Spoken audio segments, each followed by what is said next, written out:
Hey everybody, and welcome to Adobe Live. We're back for day 2 of our UI and UX designs. We're focusing on case studies today. We'll give you a quick recap of what we worked on yesterday. But first, I'm Gus. I work here on the Adobe Live team, and I'm joined by Stephanie Krivitzky. Hello, everybody. Thanks for joining us. Happy to be here for day 2. Yeah, me too. So really quickly, before Stephanie introduces herself, what we're going to do is do a little bit of housekeeping. There are a few ways you can engage with us and interact. The first way is we have a chat and win coming up. If you're unfamiliar with our live streams, chat and win is just your chance to win a prize. And to win, all you need to do is chat. So you'll just have to log in on chat, behance.net/Adobe Live, say something, and in the next 30 minutes, you'll have a chance to win 100 stickers from Sticker Mule, which will be pretty cool. They're custom stickers. Awesome. You can upload whatever art you want, and then they'll print them out and ship them to you, and you can stick them on whatever you want. Actually, Rheingeist, that's cool. I never noticed that, but Rheingeist is a brewery in Cincinnati, Ohio. Oh, very cool. Yeah. Little Ohio trivia. It's cool. I'm from Ohio. Anyone from Ohio in chat? Also, let's say hi to everyone in chat. We've got Cars, Rita, Valder, Galib, Hey, Alicia. everyone. Alicia's back. Yeah, we got a Elsa, couple of Cars. repeat Yeah, people in Joe's the chat, back. which is awesome. Nice. Let us know where you're tuning in from. We would love to know that. And then the other thing we'll be doing is we'll be reviewing daily Creative Challenge entries. So right before this live stream, we had a daily creative challenge with Peter Del Tondo. He challenged you to create something. If you missed it, that's fine. The replay is available on the live tab right above the player. You can follow that challenge, share it on Discord, and we'll review it later. So check that out. We'll be doing that in an hour and a half. With that, Schedule next? Would you like to take a look at, let's do a schedule. Let's do that. We have so many people tuning in from different places. This is great. You want to give them some shout outs? Yeah, I saw Bangladesh. We got Missouri. What else did we see? I saw Indiana. Nice. Super cool. Exotic Indiana. The exotic land of Indiana. Missouri, yes. So Malta, Midwest. very cool. Oh yeah, okay, so I have to show Val's Yes. meme she made. But sorry, here's the schedule really quickly. We had the Daily Creative Challenge with Voodoo Val, who's in chat right now, sharing memes. Right after that, we were live with Andrea. Then we did the Daily Creative Challenge with Peter, which I just mentioned, and right now we're live with Stephanie. She'll be working on the day 2 of her case study, and today we'll focus on UI design. Yes. So, Also, I just see a shout out from Nairobi and Israel. Shalom chavarim. I'm so happy you're here. Can drop a little bit of Hebrew today. nice. Drop as much as you want. Okay, so I'm gonna pull up this meme. Texas, in the meantime, Connecticut, very cool. do you want to give a quick India. intro to yourself? Yeah, I'm just so excited with all the people that are tuning in from different places. Yeah. Macedonia, Netherlands. This is so great.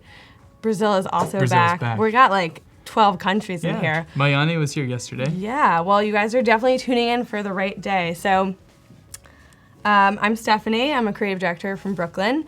And if you tuned in at all yesterday, you saw a little bit of the beginning of our redesigning the website application for applying for a visa to the United States, which, as we saw, is very important for a lot of people in this chat.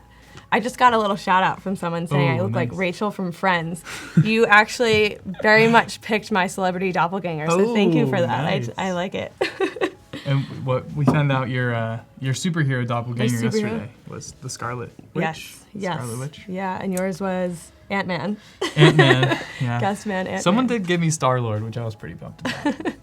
So this is the current site. This is not what we're designing. This is what we're redesigning, and we just wanted to give a little bit of a brief overview for anyone that's tuning in for the first time today. So this is what we'll be redesigning.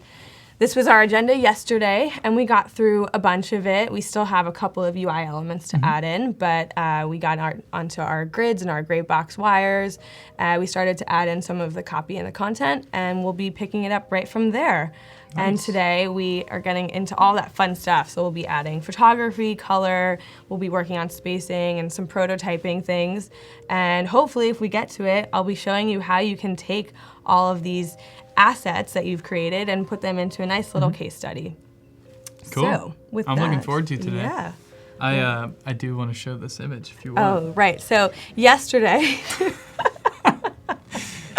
I don't know if we should switch places or just get off the screen entirely. You tell me. This looks real to me. So yesterday I shared the very first project I ever made with an Adobe program, which was Adobe Photoshop, and I photoshopped my best friend's faces onto celebrities' bodies. And an amazing friend of ours in the chat just swapped our faces, which is slightly disturbing, but hilarious. This is a Voodoo Val nonetheless. creation. Yeah. Thank you, Val, for doing this. Yeah. We specifically asked for It was this. so great. So thanks for sharing with that. It went beyond our imagination. I can't promise that the next 2 hours that we'll be creating anything quite this amazing, but we'll certainly try. We need some names for this. Our alter egos. Yeah. Gus Krivitzky and Oh boy. Stephanie Martin. And Martin. Okay, so we're gonna hop right into XD. So again, a quick recap. Yesterday, we went through the current State Department website that has all of these tools and information about applying for a visa to the US. And we established some of our problems, some of the things we like, and some of the things we wanna switch. From there, I decided, given that we're working on a case study, it's really important that we go piece by piece so we can show the full process at the end of the project. So we're actually going to create an artboard for each step of the creative process. So as you can see here, we've developed a grid system that we are going to adhere to. We've moved into a gray box phase, and this was just a very basic approach of, just establishing where our content will live. And I used a very, very simple coloring system to figure out what would be an image, what might be a background color with text on it, etc. And then to the right here, we see our third artboard, which has our copy. So we've now added in all of the different content pieces, and we took that straight from a text document here. So we put all of the text in that we were going to lift and put into the XD file.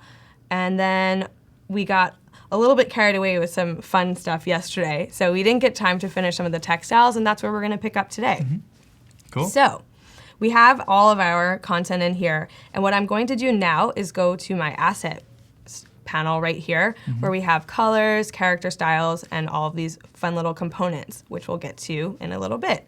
We're gonna focus on the character styles for now. So I've already developed the type system that I want to use, and it's a very simple process of applying that actually to the type you've already created. So here you can see we've already applied a couple of type treatments here. If we move into the second section here, I'm going to click on the text box and go right into what size and font style we want that to be. And so I'm just going to start populating that, and hopefully For we'll get anyone into- watching that might not know, do you want to let them know what the difference or what the naming convention of H1 and H2 and H3 are? Sure. So once this gets into a developmental stage, it's important that you establish what the different type styles are and where they're going to exist on the page.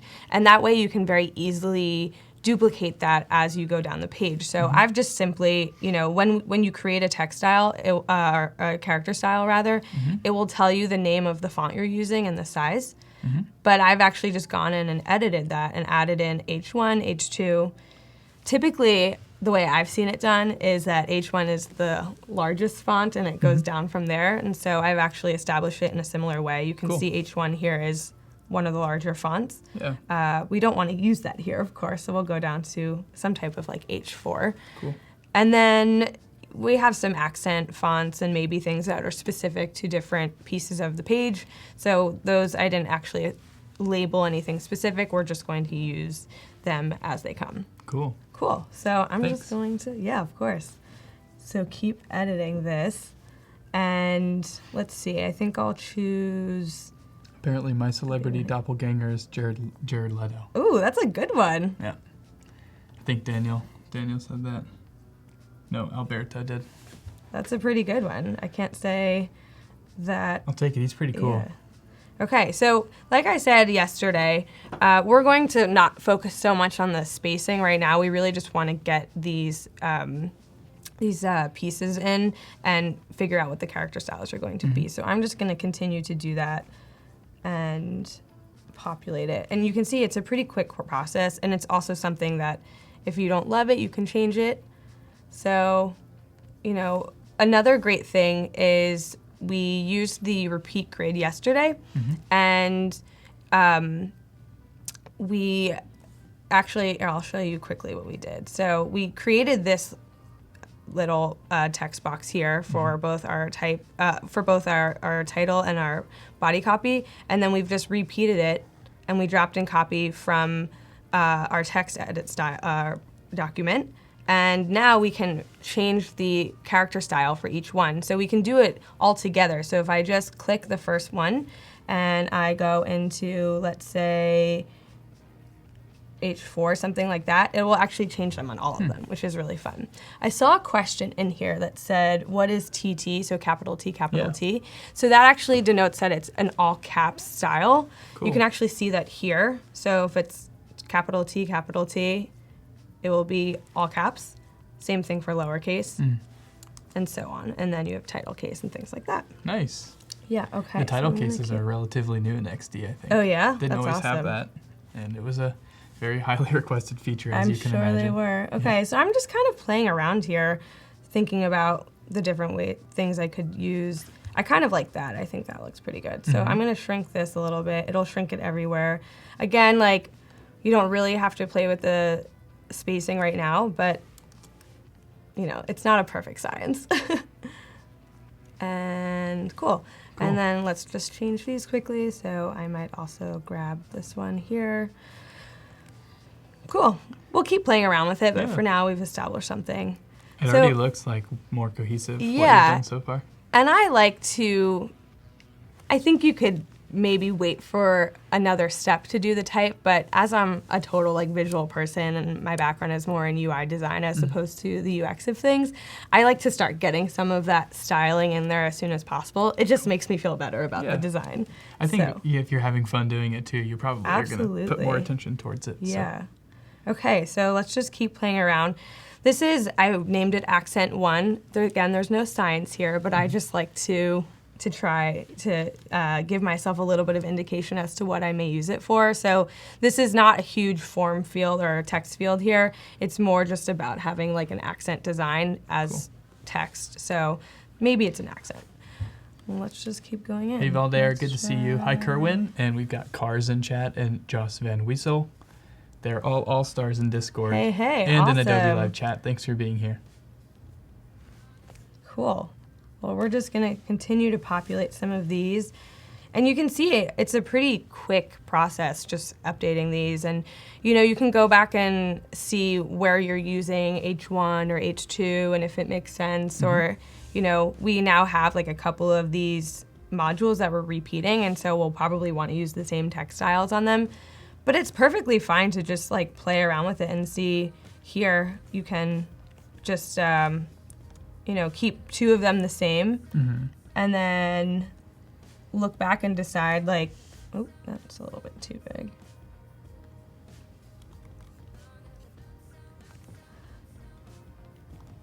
Which style is that? I don't even remember. So I think you can, oh here, it's H2. Nice. So yeah, this is like becomes a little cheat sheet, you know, which is really nice. So I can just look at these both together side by side and say, do I like it a little bit bigger? Do I like it smaller? And you can just edit as you go, which is really nice. I love that. Leaving room for yourself to be creative as you're going through. So I have form fields here. I think in the interest of time, though, I've actually developed some components for those. So we'll drop those in a little bit later.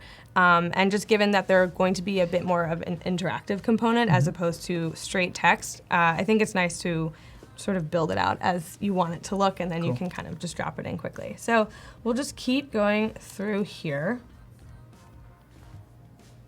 And hey, Azzy, thanks for joining. What do we have guys. here? Elsa likes the character style of that number. Oh, awesome. So we've got a fan. Cool. Yeah, I think we'll definitely keep playing around with it, but I'm feeling pretty good about it today, too. Yeah, me too. Gabriella says hi. Good to see you, Gabriella. Is XD replacing Muse? I don't think so, That's probably a question for you. Yeah. XD is a tool focused specifically on designing and prototyping experiences. It's not geared specifically towards also coding them and turning them into like a real application. Whereas Muse is usually used for website creation. Good to know. Cool. So you can see in the last, 5 minutes, we've already like established most of what's on the page, which is really great. So I'll just keep going on here. Again, we have our repeat grid here. And if we wanted to change some of this, you can really simply unlock the grid, which is really nice. And then you can edit them piece by piece. But I'm pretty happy with how they look. So let's just... What's the command for unlocking the grid? Did you just hit a command to do that? I didn't. I just did an edit undo. Control-Z? It was a very OG move. Nice. Yeah, that's my go-to also. Yeah, do you actually, I'm not so familiar with some of the quick keys, so if anyone has quick keys that they love to use in here, maybe throw it into the chat and we can test it out. Some hot keys. Yeah. Thank you for the compliment on my shirt. You're feeling very Hawaiian today, very festive. I wanted to throw a little print on today. I like it. My print game on. Very cool. Taryn's wondering, what are the gray boxes? Is it a type of wireframing? Yeah, so this is a UI's designer approach to UXing, to wireframing. So this is really just about placement. And I like to actually figure out proper spacing once I've already put in all of the content. I find that a lot of times you have to retrofit the content to fit the wires. And, you know, if we're building the site from scratch and we can have control over every component, I figure we should make sure that it's an experience that people can really understand, and making sure that the content itself is digestible and right and appropriate, and then we can kind of fit the design from there. So it's not necessarily a conventional move, but I think you know, if you have control over every component of the site, why not? Yeah, that makes sense. Okay, cool. So I think we're already in a new sort of character style space. As you can see, even just this section here is a little more design. So we have, what we've done with the character styles is established some hierarchy within each section, which is really nice. So I think from here, we can actually go into adding some of the elements that aren't just text. So I'm sure people have noticed that we don't even have a logo on this page yet. So we can start adding things like that. The first thing I'm going to do is rename my artboard, because these can be, you can create a lot of different artboards and you can get very confusing in there. So yeah, so let's do elements. Hey Jason, thanks for joining. We have some new people joining. Awesome. So I want to let them know real quick. You see the timer below us. We have a chat and win in 10 minutes. So if you are chatting in chat, you're doing great. You have a chance to win a prize. If you're not, log into Behance, say hi to us. Please and do. Real quick, just to catch you up on what we're working on, do you want to give them a general overview if they're just tuning in and they have no idea what's happening? Yes, so you're tuning into a case study XD live stream, and in this particular case study, we want to explore how you can take a design that makes a process or an experience more confusing and adds more frustration to the process, and actually use the design to make it simpler and easier and more user-friendly. And we thought none other than applying for a visa to the United States, which many people in this chat will know is really hard to do and can be really confusing, and one wrong move can sort of mess up the entire process. We thought this would be a great case study to see how we can use that design to make it a better experience. And so that's what we're doing piece by piece today. Nice, thank you. And not just the case study of the overall idea here, but how we're actually going to tactically create some of the different components that we can actually then put on our Behance page or your online portfolio, wherever it may live, so you can actually show people, like, this is how I made it. Cool. Yeah. Thank you. Okay, so I'm going into elements now. I think we can start by properly putting in a navigation bar as opposed to a gray box. I guess so. I think that's probably a good place to start. So let's make that about, let's make it a little bit bigger. Hey, everyone's saying hi. Jocelyn's here. Hello. We've got Royal Kavanaugh from Tampa. Hello Tim from Mexico, Tampa. Great. Yeah. Sandeep's here. Awesome. Thanks for joining. And there was a question about where we are. We're live streaming from San Francisco right now. San Francisco, California. We are in a studio space. Yeah. There's a giant green screen behind us. Yes, there is. That's why you can't wear green. But if you stay around till the end, you'll be able to see behind the scenes. A little behind the scenes. Right after we sign off. Oh, wait, there Paco, we are. Say hi. Get a Paco shout out. Hey, Paco. This process doesn't happen, just the two of us. That's DJ Pac-Man, if you were wondering. Okay, so as you can see, I've already changed some of the spacing, and so we're probably going to have to edit that as we go, which is totally fine. Like I said, there's no exact science here, and we want to keep it pretty loose for ourselves at every stage of this, so once we get to the end, we know that, you know, it's been flexible the whole time. So I've just added a navigation bar as we were talking and doing a little bit of a behind-the-scenes shot. What I've done quickly is just added a simple drop-down little button here, so we know that there's going to be some type of interaction that allows it to drop down and show a couple of other different options to navigate away from this experience. Cool. But that's not really important to us right now because we want to stay on this experience. So let's just keep adding some things. So the first thing I see that we don't have is a logo. So I'm actually going to go right to my asset panel and down into components. And here I have the seal for the State Department. So Nice. I've just dropped that right in. Where did you find that? And I just downloaded that straight from the interwebs. Nice. That's Yes, great. so you can get this. This is obviously a public-facing logo of sorts. And when I got it, it was actually a 1024 by 1024 PNG, so it was quite big, around maybe this size. Wow, yeah. So when you drop it into your file, you can choose to add it to your components panel really quickly, or you can actually resize it to the way that you think you might use it. So for me, it's at 100 pixels now. And I actually decided that I was going to shrink it down first and then add it as a component. And so when I dropped it back into the layout, it's at the size that I would like it to be. Perfect. Cool. So I think this is starting to establish a little bit of presence. We have now a logo, we have our title, a little more information. It's kind of funny how a logo makes it feel professional. Right? It's like legit. now there's something I'm there. ready to apply for my visa. Yeah, awesome. Okay, cool. So another thing I wanted to drop in is a notification bar. So one of the pages that we saw earlier yesterday when we did an audit of the current site is there's a lot of news and important information and things changing all the time, embassies opening or closing, or as unfortunately we may know, there are some countries that perhaps are not or at this current time able to apply for visas. So this might be information that would be helpful to provide at the very top of the experience. So people, again, don't have to go through the entire website before understanding whether or not this page is relevant to them. Yeah. Similar to how we've put in this little note here, do you have a visa waiver? So I've created a quick little bar here. I'm actually going to expand this because I think I want it to sit right at the bottom of what's viewable on the page when you log on. And this this bar we're going to use as a notification bar. So I have an icon that I'm going to drop in that says important. Nice. Again, I've sized it to the size that I think it should be. So I'm going to drop it into the page. We'll line it up. And I'm going to go back into my text file and grab some copy for this. And the content in this is by no means a reflection of my personal opinion on anything, but again, this is straight from the State Department website, and so we want to be true to the experience as what kind of information we're putting on the page. So I'm going to create a text box and just copy that in.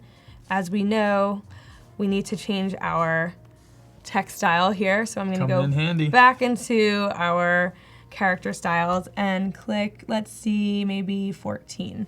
So I'm actually feeling like that's even a little bit too big, so I'm going to drop that down to maybe 12. That feels a little bit better, maybe 13, something like that.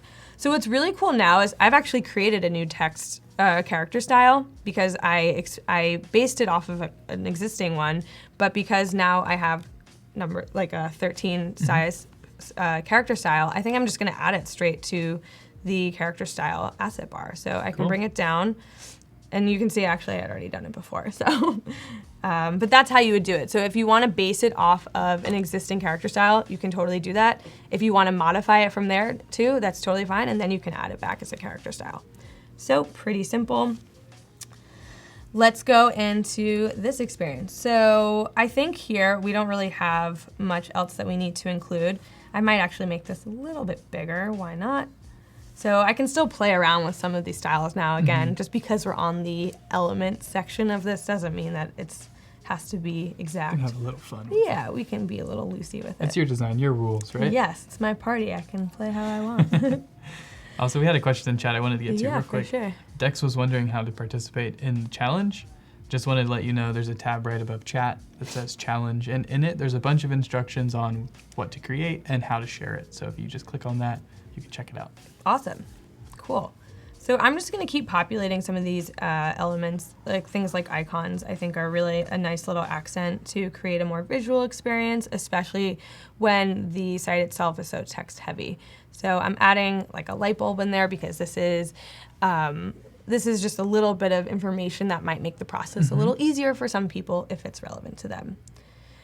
Okay, let's keep going. I feel like here, now we're finally to this form field. And this, again, I'm using as an element as opposed to live text. So what I've actually done is already created it as a component. As you can see here, I have form field. So I'm gonna delete this. Where did you get your form field component from? Did you create it? Drop it right in. So this is based off of something I saw in another UI toolkit, which is great. Again, you don't have to reinvent the wheel. Sometimes it's just a really simple thing that someone has already made. No one owns the rights over a line and an arrow, so you can take it as you want. I did decide I was going to put in an icon here or what the actual text style would be, and so I created that before I made this whole unit a component. Nice. And then once I've done that, I've created it as a component, and we Great. can add it in. And you'll see that we can almost just like copy and paste that here, right? So why not? Steve's wondering, when you design, do you think about accessibility? The light gray on white seems like a little hard to read. Totally, yes. So haven't even gotten to the color stage yet, so this is still what I would call like a wireframe. I'm just starting with the text style first, because if you're just joining, I am a UI designer and I really like to almost give myself a sneak peek as to what it will look like before. So I love type and I feel inspired by seeing type. So like I said, it's not an exact science, and if there's something that will sort of get you through to the next step, why not? But I think accessibility is a great point to bring up. Yep. You definitely want this site to be accessible to everyone. I think, if we had a little more time, we could probably build in some of that, how it would be built in for visually impaired. But this is something that, again, if you're building an experience that is meant for everyone, you have to make it accessible for everyone. Yep. So There's a very pretty great important. plugin called Stark that you can get in XD that will check contrast for you and let you know if it passes certain regulations for accessibility, so you can always check that out too. Very, very important stuff. Guess what just hit 0? Oh, chat and win. Chat and win countdown timer. Let's do it. You know what that means? It's time for you to win a prize. So what we're gonna do is give away 100 free custom stickers from Sticker Mule once we come back from this cool little intro. Ooh.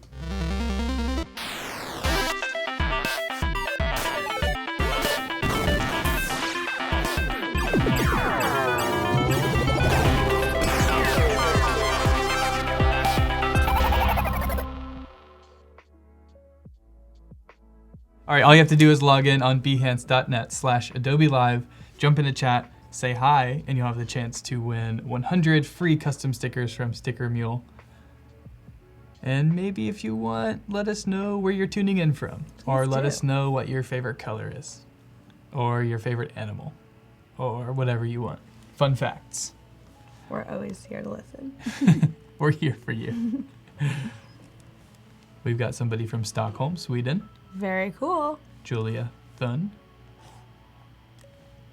Kerwin wants the stickers. Hang joined the chat.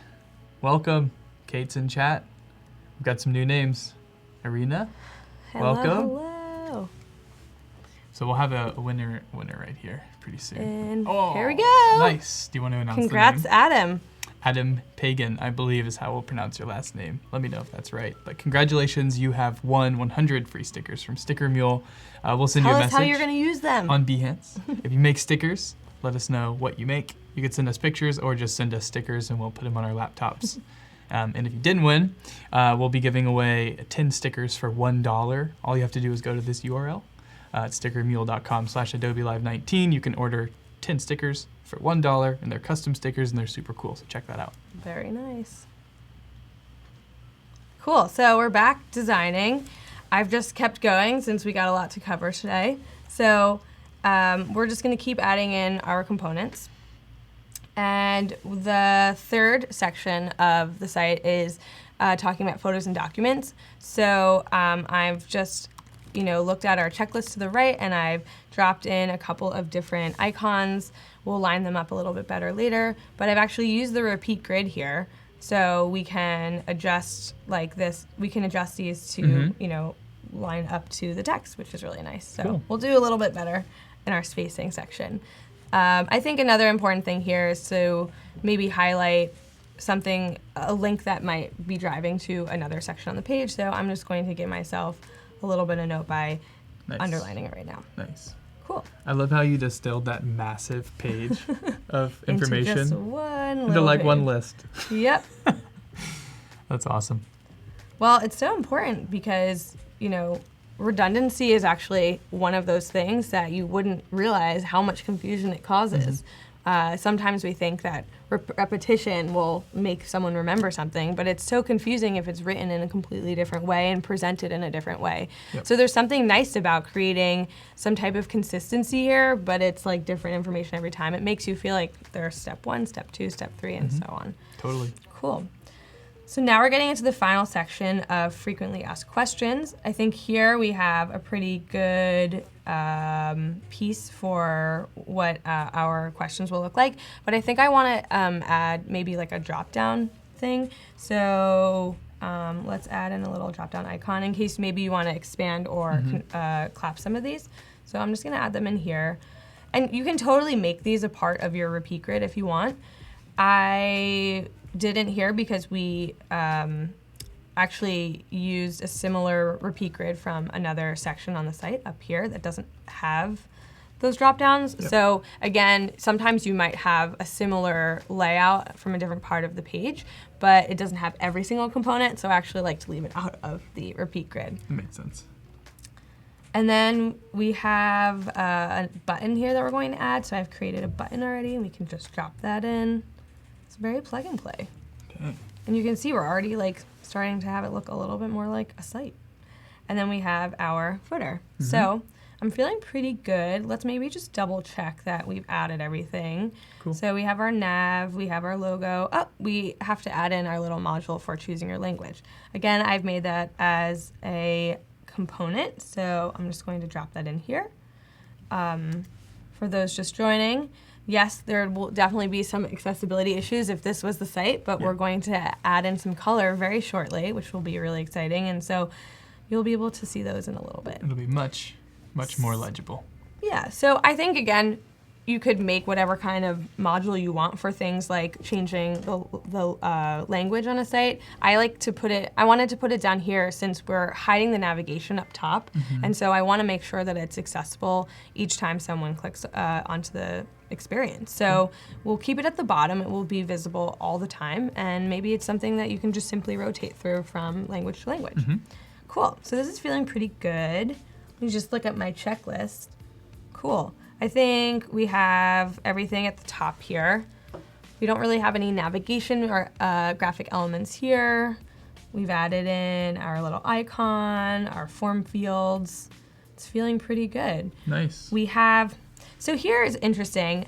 I just realized that we don't really have any space for a photo. So maybe it's important that we actually edit this section a little bit and create a place where we can put in an actual photo. So I'm gonna move my text over, and we're gonna add another gray box here where we can actually make it space for a photograph.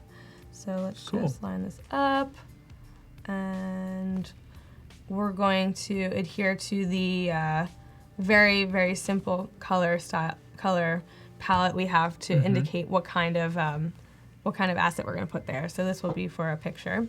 And I think we'll probably want to be able to scroll through a couple of different image options here. So I'm just going to give us a simple way to do that using some arrows. So let's take this one and maybe turn it 90 degrees so we can go left and right.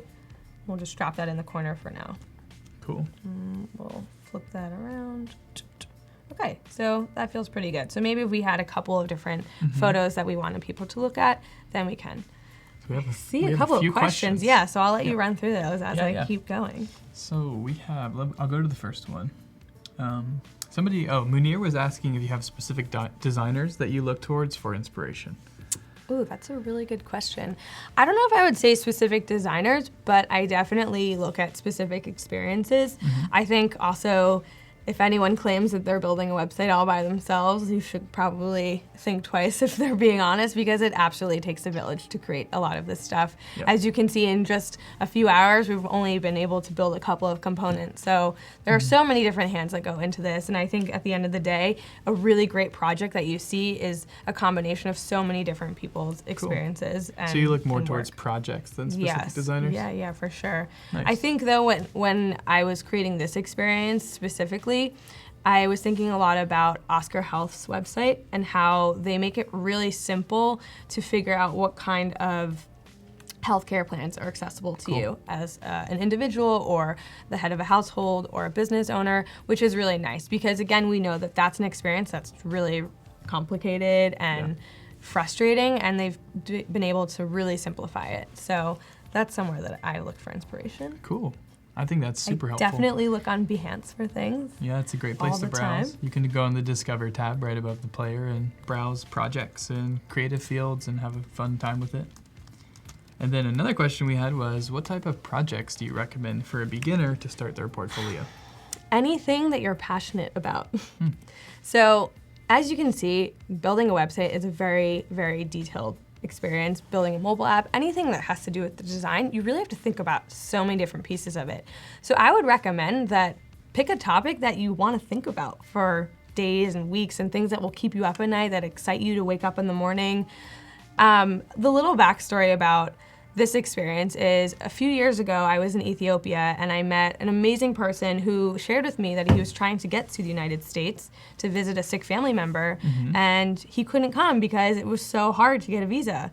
And I just decided, you know, I'm American, I speak English, I have a little bit of time on my hands at that point in my career, and I said, let me help you, let me see if I can. I'm not a lawyer, but I'm willing to try. And, you know, it was a grueling process. It was excruciating to just go through the application itself, to go through this website, to try to understand how we were doing it. And we, in about 4 weeks, were able to compile all of the things that he needed, get him an appointment. Unfortunately, he got rejected the first time, but we got him back at the embassy, and he got a second appointment. I got a phone call at 3 o'clock in the morning that he made it, and it was a great experience for him. It was a great experience for me. We really conquered something important, and he was able to visit his father before, unfortunately, he passed away. And so, you know, this is why I chose this project here, is because it had nothing to do with design, and it had everything to do with the fact that I care about this, and I cared about that person, and I wanted to make sure that something happened with it. So That's really great. I would say pick something that you love.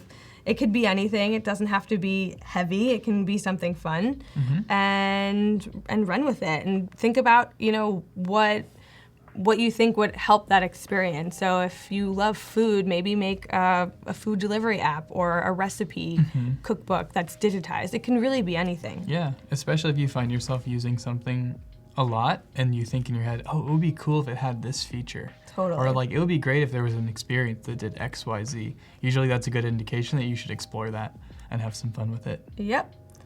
So we're now in the exciting phase of photography, and I have downloaded a couple of images from Adobe stock that I think will work well here. And again, there's like no right or wrong. We just wanted to populate it with something that feels exciting.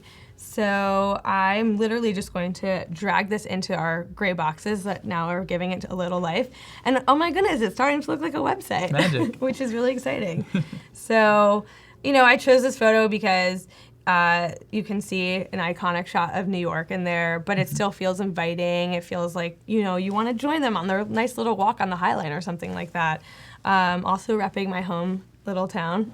Just a small little town just called a New little York town. City. And we'll just keep throwing some things in here. So, of course, you know, the first image, we want it to be something inviting, something that makes you want to click through the rest of the experience.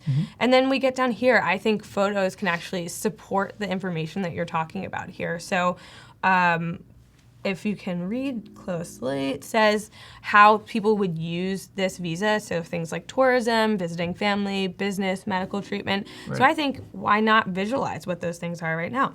So I'm going to go into my other pictures, and I think, you know, I have a couple other pictures for later on, but maybe this looks like a couple that might be traveling, or maybe we want to try a couple more people. So let's let's see. I like this group shot. We got a couple of the same players, but that's okay. It's stock. So maybe we see a group of friends that are all hanging out. Maybe we'll center this on these two. Nice. And then maybe we'll also add something in for business. So I grabbed a photo of a woman looking like she's maybe at a conference or a work presentation or something like that. Corporate stock pictures are the best. Corporate stock pictures, yes. Can you believe you're watching a video where we're using these? Have you seen the corporate stock pictures that Vince Vaughn and James Franco's brother did? Absolutely not, and I definitely need to see those. So. They were in a movie where they were. That sounds fantastic. I'll see if I can find them. Yeah, please do.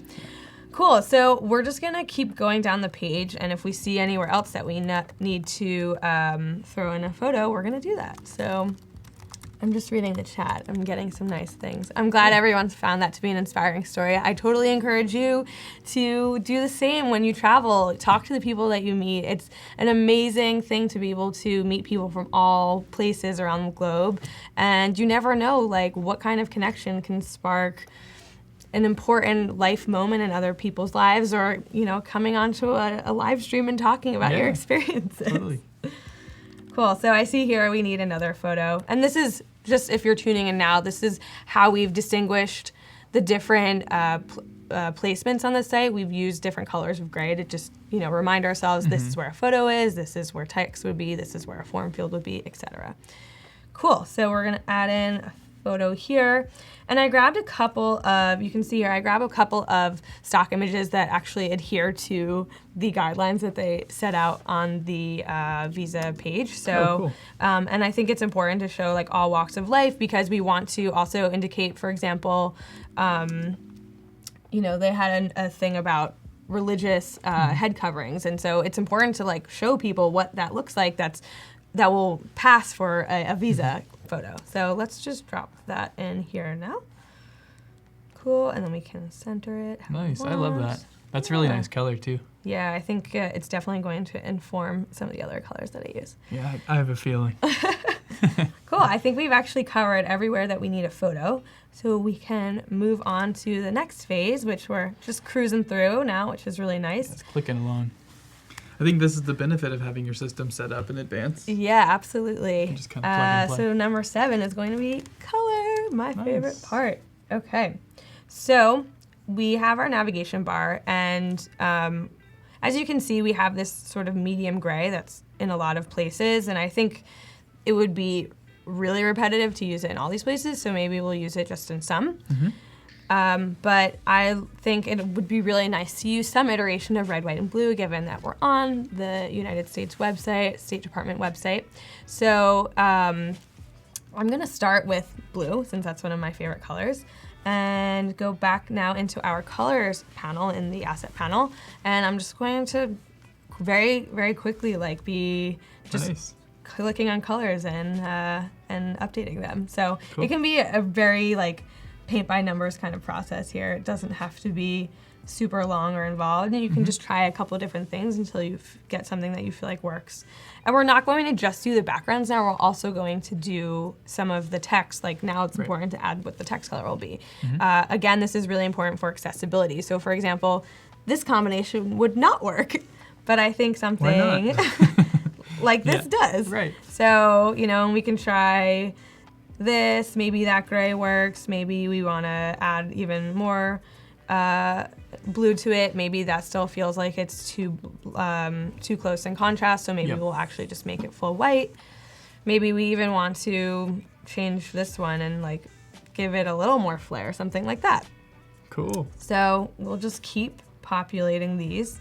And for those just tuning in, I wanted to create a nice color palette that was based off of the traditional red, white, and blue, and probably if this was going live, they'd probably ding me for using some hip millennial blue, but given that we're just sort of creating our MVP and what we would aspire for it to look like, that's what we're gonna do. So that's the beauty of personal projects. And I know that we've just started that first section. Let me just drop this in. I think we'll use a red maybe for more of an alert type of bar, notification. So I just want to show quickly how far we've come. We started here. Yeah. We started with nothing. the We bars. added in a couple of gray boxes just to give ourselves placement, general placement. We love that in XD it tells you where the line break will be on the page, so we know that like everything above here will be visible. We've then added in where we're gonna have type, where we're gonna have a photo. We've then moved into looking at some of these textiles. So again, this was our place to get ourselves excited about what's to come with UI. And then we moved into adding some of those elements that will actually give us a deeper understanding of how the interaction will work and where we are, give ourselves some context. And then we're adding in some photography. So, you know, you could start with the color, you could start with photography, you could even, you know, start with something else first. It doesn't really matter. But I think for me, given that, you know, diversity is always really important when you're going onto a website that a lot of people are going to see, and perhaps the colors are something that you have a little more flexibility over, I like to start with the component that will sort of inform the rest of it. So these were images that I felt were accessible to everyone, but also things that were slightly more muted, so it would work really nice with a bright color palette. Right. And then we get into here. And now we're like having something that looks like a site. It's which really is amazing. Really exciting. And that's a good segue into a comment that Greg shared a second ago. And Let's hear it. I wanted to read it because I think it's a really nice compliment. Oh, Greg I'll said, take one it. of the biggest things I'm going to take away from this series in particular is Stephanie's workflow. I just love the whole process, and it's clear and keeps record of how the whole project has evolved. That is so awesome. Thank Yeah. you so much. And you know, this was not something that I learned in school. I didn't study UX or UI. This is something that just sort of felt intuitive to me. And I really encourage everyone to find their own process that works for you. Whatever gets you to the best looking finished product. Of course, like it needs to be correct for, you know, the people that you're passing things off to. You want to make sure that, you know, you're adhering to some of the typical rules of design and web. But again, you know, whatever will allow you to go from step A to step B, I think is exactly how you should be designing. Totally. So I'm just gonna keep populating away. Cool. I think so. Here we had two gray boxes that were the same color, and I was feeling like it was going to be way too much blue. So I decided, you know, maybe if we have this text on blue, this could be on white, and we could do kind of like an inversion where this has more color on the text Cool. and the background is not colored. So let's try this. I think that's all right. Maybe we'll add a blue here. And again, we're also now establishing some color principles. So blue is typically going to be a background color, and if the blue color is the background, then the white color will be the text style, and then the inverse is the same. So if we're gonna have a light background, we'll have the blue text on that one. I think also now you can see we've established that maybe red will be more of an accent color that we'll use for important information or notifications or things that sort of are secondary to the module itself, but also things that we want you to see. So with that, I'm actually gonna make this section have some red into it. So we'll make this icon red. Cool. Maybe make that. We missed Val's joke in chat. Oh no, let's hear Val, it. we saw I now see it. She said, so basically we started at the bottom, now we're here. Oh yes. And then got then it. she said crickets because we didn't respond. Sorry, Val. It's Yeah. not because we don't It's a great love joke. you. It was a great joke. So I just went back and was thinking that this section felt like a little unexciting, and so I actually just went into this style and decided maybe I'll give it like a border. Maybe I'll knock it out instead of having it filled in, and that's something that you can do pretty easily. I'm also feeling like it looks kind of cool, but you'd have to be pretty zoomed in to be able to see it. So Right. if we make it just a little bit bigger, like maybe if we make it black, then we have a little more of that knocked out experience. So that already gives it this little extra flair. Totally. And let's see, maybe we can even change the size of the stroke itself. So let's highlight that again. Let's maybe make that 0.5 and see what happens. Cool. Yeah, I think that looks pretty nice. Nice.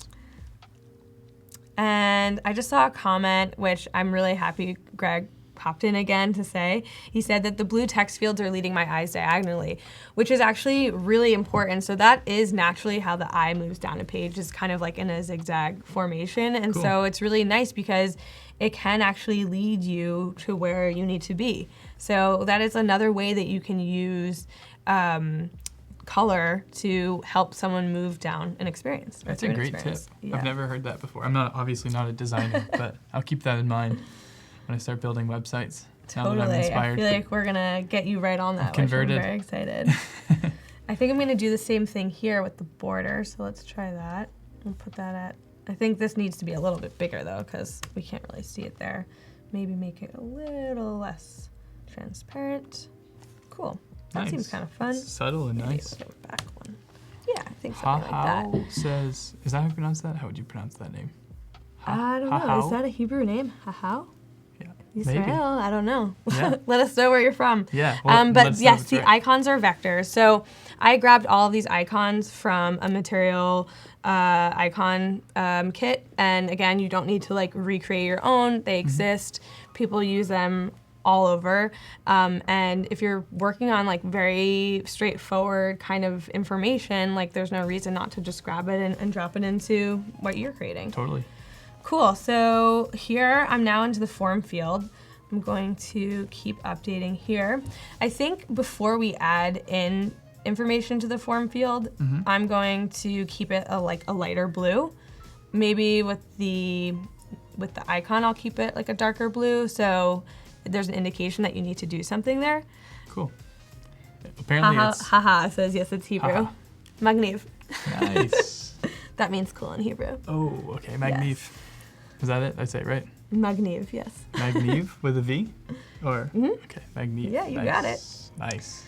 So one thing that I actually don't know how to do in XD is when I'm editing, actually no, I think this will do it. Okay, JK. But sometimes you want, so for example, actually when we're in here and we have this like knocked out type and we want to change the border, if I choose my color from the color panel, it will actually go into the fill form and as opposed to the border. So that's something I still need to work out. So we don't always have all of the answers. Yeah.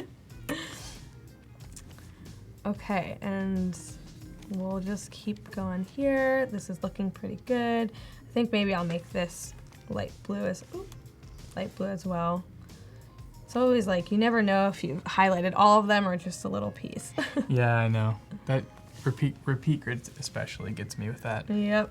You got to click like 3 or 4 times. So it's a little bit of trial and error, but just keep clicking. Hey, Alex, good to see you. Thanks for joining, and thanks for the compliment on my shirt. I feel very loved. Right back at you, man. I'm sure you're wearing a cool shirt. So 8D. Sometimes you have to do this super manual. Cool. And then we have our, I'll call it a CTA. It's our little action button that we're going to sort of use to get the results of this form field. Cool. So I'm going to make that red since I feel like we also want to use red as like an accent color. I want to click that already. Just the fact that it's red.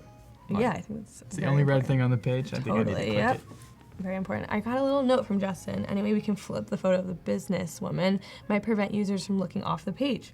That's a great note. So another way to help people navigate an experience is not just using color to sort of lead their eye, but you're actually looking to other people's eyes in the photo. So if you have photos of people, you actually want them to almost do the work for you. So that was a great note. Yeah, Thank you for noticing the details. And you can see that's already, her line of sight is telling you where to look, which is a helpful, quick little tool. Justin. So Justin, Spot kudos, great note. It looks like it's even flagged, which is awesome. Melinda says that crossed my mind too. Yeah, so I'm glad that. If you have any ideas like that as we're going, keep sharing them. And if make you sure also when have, make sure when I upload this on Behance, you tag yourself as a co-owner. Yeah, because like right. I said, no one is doing this alone. It takes a village. That's right. This is a team project. Although I'd say you're doing a lot of heavy lifting.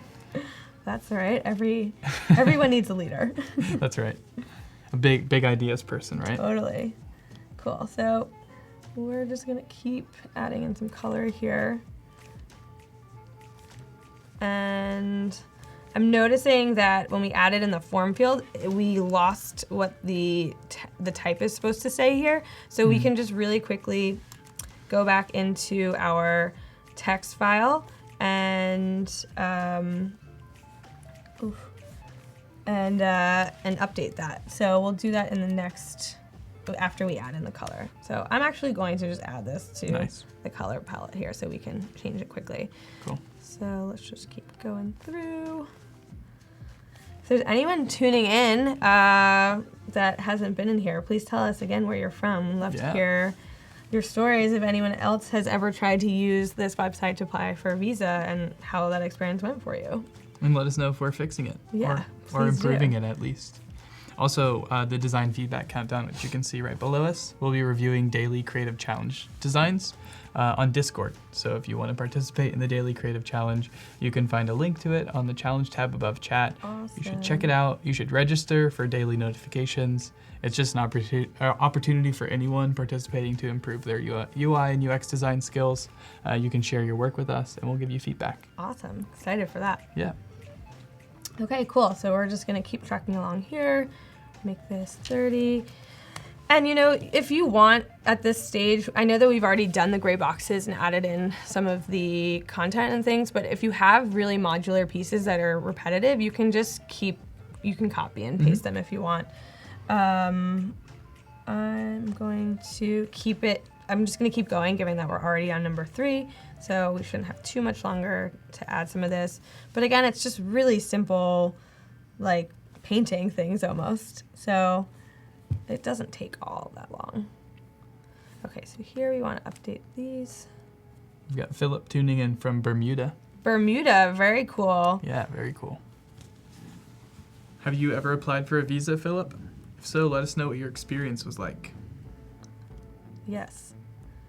So sometimes you don't want to use repeat grids. I'm feeling like maybe that was like not the best move here. So we might even just try to go and delete it now because it's becoming a little bit problematic, which like again, is totally fine. You know, you can really change things as you go as long as you understand like what the components are and maybe you just want to, you know, do a very simple copy and paste. So I think we're just gonna do that. Yep. We'll sort of line it up manually. And I love that it will tell you exactly how to make them, you know, perfectly symmetric to each other. Yeah, those little guides are nice to snap to. Yeah. Then we'll do the same thing here. So since I got rid of the repeat grid, I'm just going to copy and paste this one. And what's really cool here is I can go back to my component section. I can grab this and I can actually drag it into this and it should replace it if you get it right. There we go. Hey. And it's just another like quick little tool that we can use. Cool. So let's cool. And so we'll use that later when we want this to sort of line up to those perfectly. I think here we'll probably want, we're missing one, that's why. Hi Ma from Macedonia, thanks for joining us. So cool, everyone's tuning in from all these places, staying up late to join us for this process. It's very, very awesome. It's pretty flattering actually, that people would watch kind of in the middle of the night. Yeah, I hope I'm not putting anyone to sleep. It's probably relaxing. Yeah, quite soothing. I definitely watch cooking shows to fall asleep. Yeah. So. I love cooking shows. Me too. What's your favorite? Have you watched, it's like, I've been on the Netflix cooking show series. And which one? The one that I've recently really enjoyed is the Great British Bake Off. Oh yeah. Does anyone else watch Great British Bake Off? It's so peaceful. I wish we had the same. I know. I wish we were able to sort of have that dynamic that the hosts do on that show. The competition is so like chill. They like help each best. other. Yeah. The hosts are funny. Yeah, things would never happen in America. Yeah. Yeah. So I've enjoyed that one lately. There's also one where they did like around the world cook-off. They had like 2 chefs from every country compete in a series of competitions. Not Chef's Table. It was called. Can't remember. I watched it too. It was great. I don't know why I can't remember. Did anyone else watch that show? But it was really cool. And there was a chef on there. His name's Charles Michel, and he's studied in France, and I think he's Spanish. Yeah. But he's like all into like sustainability and it's awesome. Sourcing food responsibly and. For anyone who was asking where my inspiration comes from, it's usually chefs. Nice. They're just so inventive with what they're creating, and it makes me want to be the same way. I think they're a great person to look to. So maybe not designers, but chefs. Chefs. Only chefs. Just chefs. Okay, cool. So we're getting pretty close. Let's make that similar to what we did up top. And let's make that whole experience blue. Do the same thing here. Actually, no, we'll make this. you know what? I'm feeling like there's a lot of blue. So I think maybe we'll make this whole experience on a white background. Cool. Given that it's a lot of text to read, and I think given that it's, again, a FAQ section, we might actually want people to navigate off this page to get more because we're only showing 3. And so sometimes actually you do want to drive people to like the next experience. We're also all the way down at the bottom of the page, so there's not really much else here. So I think it's okay to do that here. And so I'm gonna make the button red because that actually then becomes sort of like the biggest component in the section. And so it will tell people like, continue on to the next phase, which is really nice. There was a suggestion to make the X's red in the photograph checklist. But love that idea. Let's try that.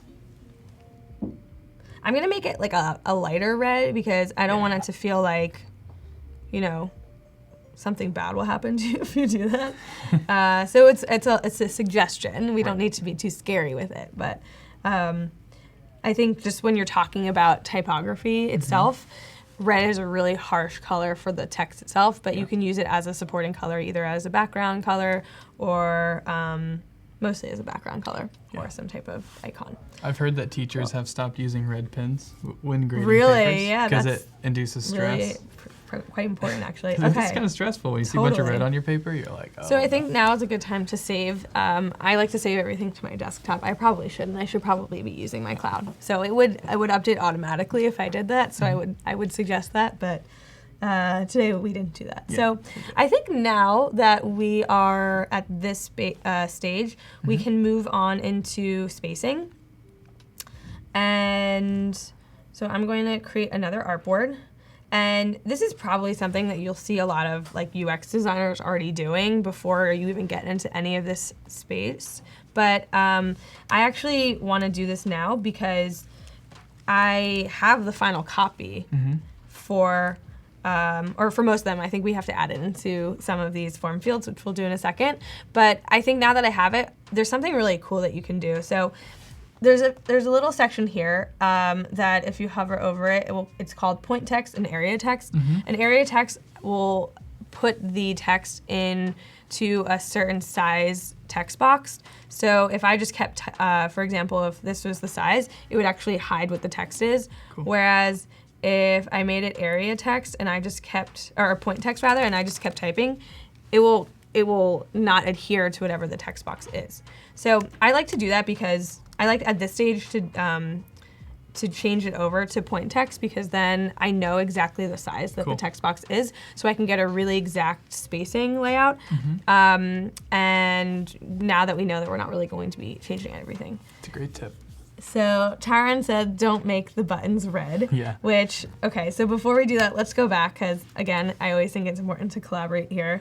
So maybe I think that's a fair assessment. However, I do feel like we want to be using red as an accent color, and in this module we don't have anything. So perhaps let's try doing it as a border instead of a fill.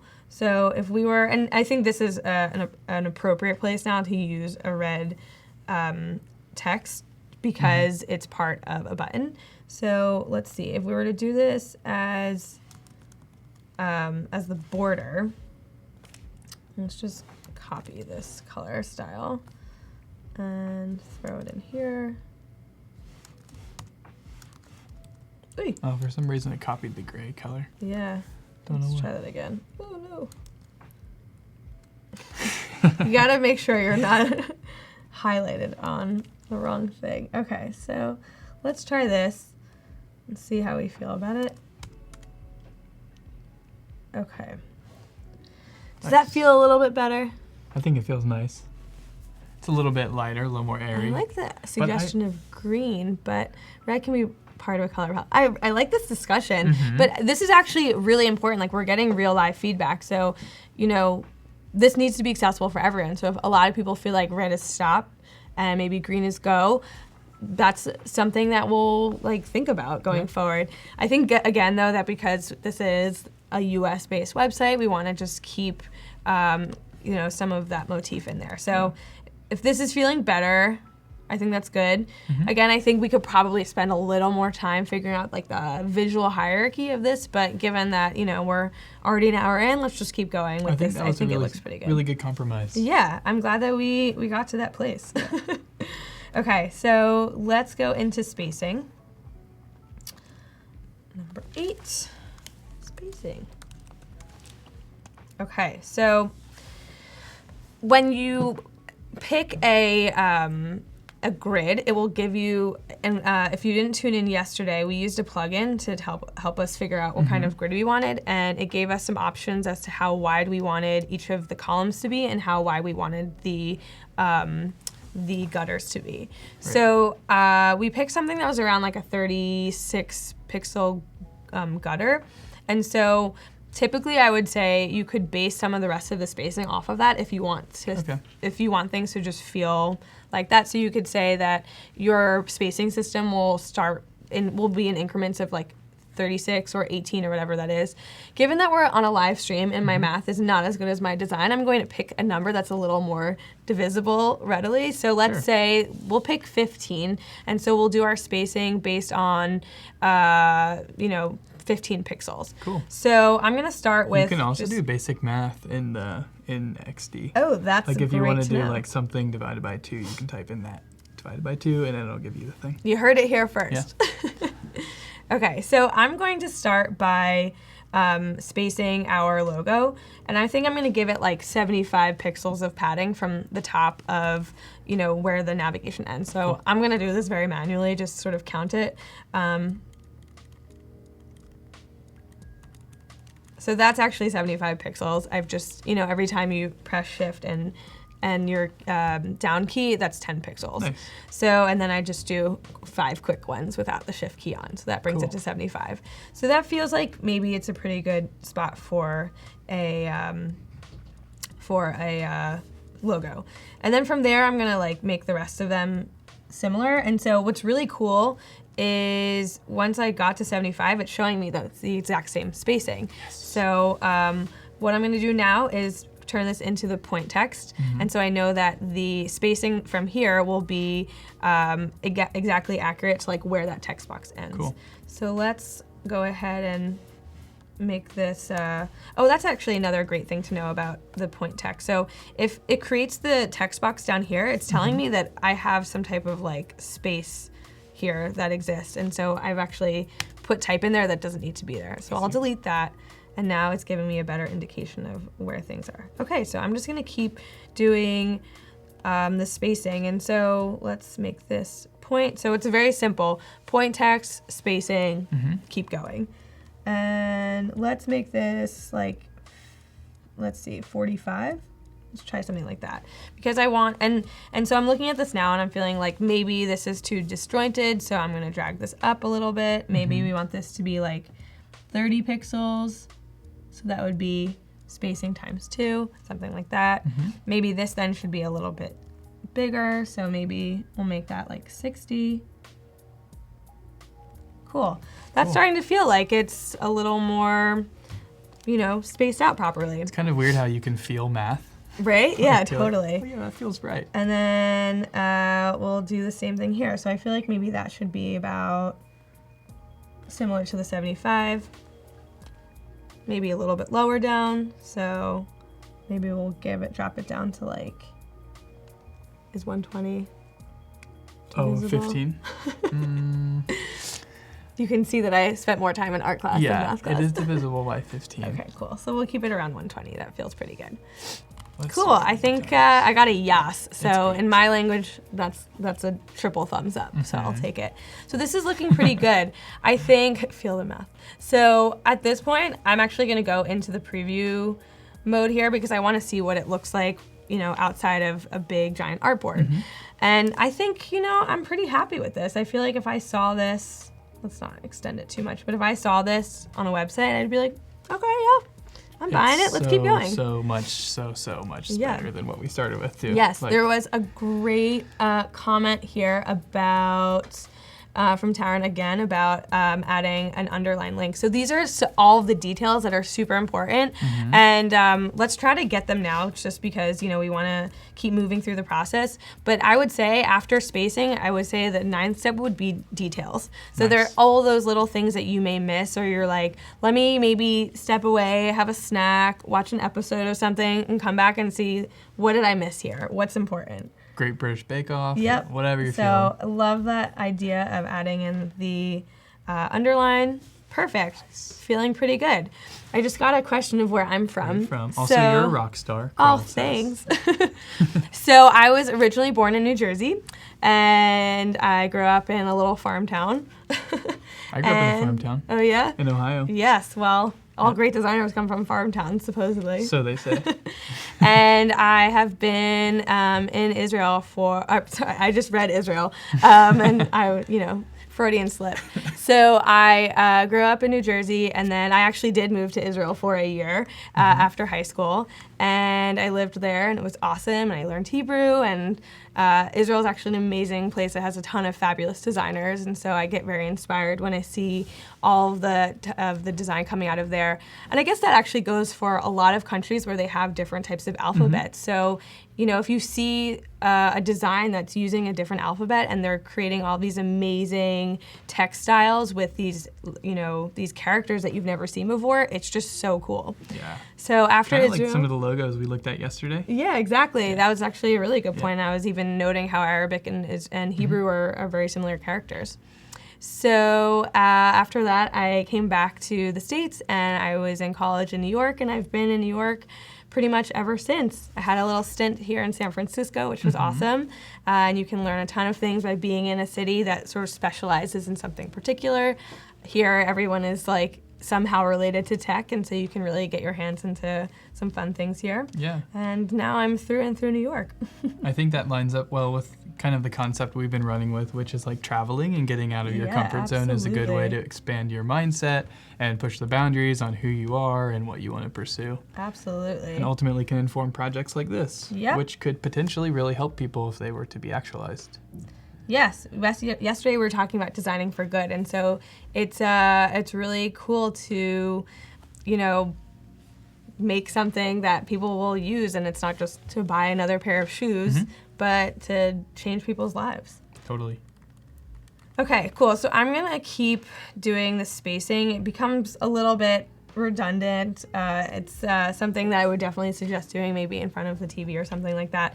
But what we're also doing now is not just figuring out spacing for the text, but spacing for like the size of the boxes that we're using. So I've actually just decided that this spacing, I like to have maybe like 120 pixels of padding when we're in a box that has text in it. And so I added that there, and then I did about 60 pixels in between the title and then the body copy. And then now I know I want it to be 120 pixels after this height. So we'll just add 120 there. So let's see, that will be 700. Try to do it, I don't know if you want to, but you could try to do plus 120 and see what it does. Oh, that's cool. Let's try that. Love that trick. Did everyone see that? Magic. I hope you did. So now that we know what this, now that we know that the box is actually matching what the content is so perfectly, and we can figure out the spacing from there, which is a really nice way to do it, I think. I love that. What's really cool in XD is that it automatically resizes these photos. So I'm going to just drag this to match that height, and you can see it kept the aspect ratio, which is like really great here. Yeah. So I didn't miss all that much. I really like how you're letting the content shape your design rather than the other way around. And you touched on that earlier, but I think it's pretty cool.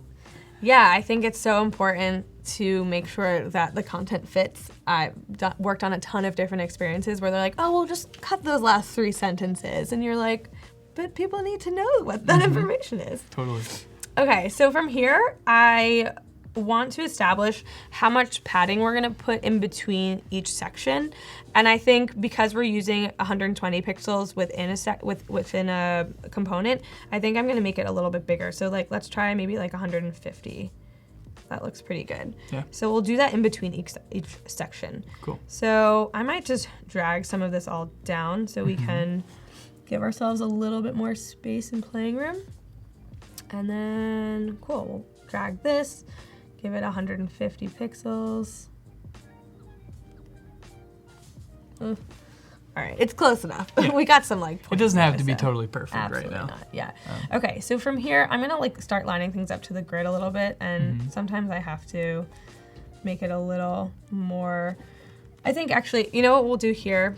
We'll sort of like match it within the box itself. So we know like how big we want this to be, and so I'm just gonna line this up before I drag the background color, and so we'll just keep that sort of smack in the middle. Cool. Sounds good. And I just want to give you a quick time check. Yes, so we're going to do do. design feedback in 12 minutes. We're going to look at daily creative challenge designs. And then after that, we'll be able to wrap up the stream. Awesome. So at some point, if you want to get into showing them some of the case study work, we'll have to keep that in totally. mind too. Okay, you got it. Thanks for the heads up. Mhm. As you can see, it takes a little more time than we want to build a website, but I think we're learning some really important components here. No, this is great. Just wanted to give you a time check Yeah. for where you're at with your work. Cool, so we're just gonna keep updating this stuff, and I think what we'll do here, so, you know, we can do the same process here of you know, adding 120 pixels at the top, but I actually kind of like the idea of testing if we want to keep this content all centered or if we want it to like line up to the top. So what I'm gonna do first is our handy little trick with point text. We'll sort of line everything up within itself. Give this about 60 pixels. And then here we have, let's do 30 as well here. Okay, cool. So this whole unit now is cohesive.